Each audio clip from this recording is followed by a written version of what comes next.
Hello friends, welcome to कायदे की बात। आज मैं बात करने वाला हूँ शेयर होल्डर्स एग्रीमेंट के बारे में, जिसे शेयर परचेज एग्रीमेंट या SHA भी बुलाया जाता है। तो शेयर होल्डर एग्रीमेंट बेसिकली होता क्या है? ये वो डॉक्यूमेंट है जिसमें कंपनी जो इन्वेस्टमेंट रेज कर रही है वो और इन्वेस्टर के बीच में जो टर्म्स डिसाइड हुए होते हैं वो फाइनल करके उसका डॉक्यूमेंट बनाया जाता है, and that is what is basically share holders agreement. Before drafting share holders agreement, चार बहुत इंपॉर्टेंट चीजें हैं जो आइडेंटिफाई होनी जरूरी है। First of all, company exactly offer क्या कर रही है? वो इक्विटी ऑफर कर रही है, प्रेफरेंस शेयर ऑफर कर रही है, डिबेंचर ऑफर कर रही है, या और कुछ इंस्ट्रूमेंट ऑफर कर रही है against which investor is going to invest in the company. Second thing, exactly कितनी अमाउंट आने वाली है, कौन से ट्रांचेस में आने वाली है और उसका डेट्स क्या रहेंगे। थर्ड थिंग, कंपनी का वैल्यूएशन कितना है, एग्जैक्टली आज की डेट पे कंपनी का वैल्यू कितना है और उस वैल्यू को सर्टिफिकेशन रजिस्टर्ड वैल्यूअर करता है। फोर्थ थिंग, वो जो इन्वेस्टर है उसे कितना परसेंट ऑफ स्टेक कंपनी में मिलने वाला है। ये फंडामेंटल फ्रेमवर्क जब फाइनल हो जाता है कंपनी और इन्वेस्टर के बीच में, तब जाके शेयर होल्डर एग्रीमेंट बनता है। शेयर होल्डर एग्रीमेंट वैसे तो बहुत बड़ा डॉक्यूमेंट रहता है, बट उसमें से कुछ इंपॉर्टेंट पॉइंट्स ऐसे रहते हैं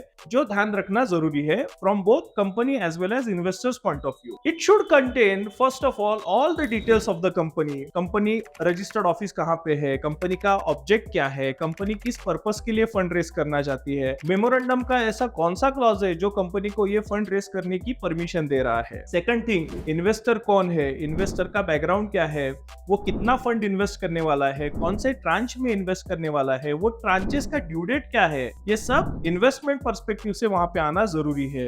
नेक्स्ट थिंग, कंपनी का वैल्यूएशन कितना है, रजिस्टर्ड वैल्यूअर कौन है जिसने वो वैल्यूएशन किया है, कौन से मेथोडोलॉजी से वो वैल्यूएशन डिराइव हुआ है, ये सब मेंशन होना जरूरी है। Next part covers rights of investor. Investor के पास अधिकार क्या है, वो कौन से मीटिंग में पार्टिसिपेट करेगा, कौन से ऐसे डिसीजन है जिसे वो इन्फ्लुएंस करेगा, जहां पे उसका मैंडेटरी वोट लेना जरूरी है, उसे क्या क्या डॉक्यूमेंट मंथली क्वार्टरली मिलना जरूरी है, ये मेंशन होना भी बहुत जरूरी है। Apart from that there are general clauses, tag along right, drag along right, exit period, lock in period, ये सब भी उसमें आते हैं और वो शेयर होल्डर एग्रीमेंट का इसेंशियल पार्ट बनते हैं। शेयर होल्डर एग्रीमेंट एक बहुत क्रूशियल डॉक्यूमेंट है। कंपनी और इन्वेस्टर के बीच में अगर कभी झगड़ा हो जाए तो ये शेयर होल्डर्स एग्रीमेंट है जो एक बहुत इंपॉर्टेंट रोल प्ले करता है उस कॉन्फ्लिक्ट को सॉल्व करने के लिए। अगर आप कंपनी है और आप फंड रेजिंग के प्रोसेस में हो तो आपको ये ध्यान रखना जरूरी है कि आप शेयर होल्डर के अधिकार तो प्रोटेक्ट कर रहे हैं, बट उसे अननेसेसरी पावर नहीं दे रहे जिसके वजह से वो कंपनी के मैनेजमेंट में